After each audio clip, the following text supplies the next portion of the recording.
कई लोग सोचते हैं वैसे तो बाहर की तरफ को तो राम कथा होती रहती है, लेकिन उत्तराखंड की तरफ को बहुत कम राम कथा होती है।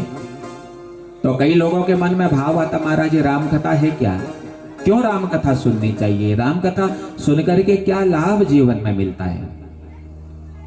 जब हम राम कथा सुनते हैं तो हमें पता चलता है कि वास्तविक जीवन कैसा होना चाहिए। इस संसार में हम आए तो जरूर है महाराज, लेकिन संसार में आकर के हमें कैसे रहना चाहिए। एक छोटे भाई का एक बड़े भाई के प्रति क्या कर्तव्य है, ये हमें राम कथा बताती है। एक बड़े भाई का एक छोटे भाई के प्रति क्या कर्तव्य है, ये हमें राम कथा बताती है।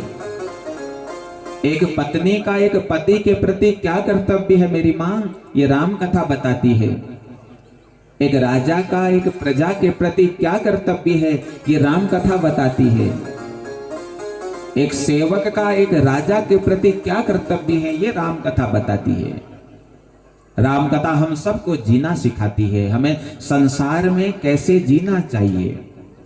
भागवत की कथा हमको हमारा उद्धार कराती है, लेकिन उद्धार तब होगा जब जीवन मर्यादित होगा महाराज। जब तक जीवन मर्यादित नहीं होगा तब तक हमें राम नहीं मिल सकते, तब तक हमें कृष्ण नहीं मिल सकते।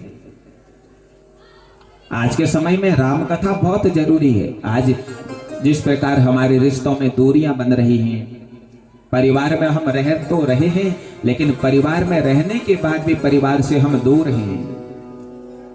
हम सब एक कैसे हों,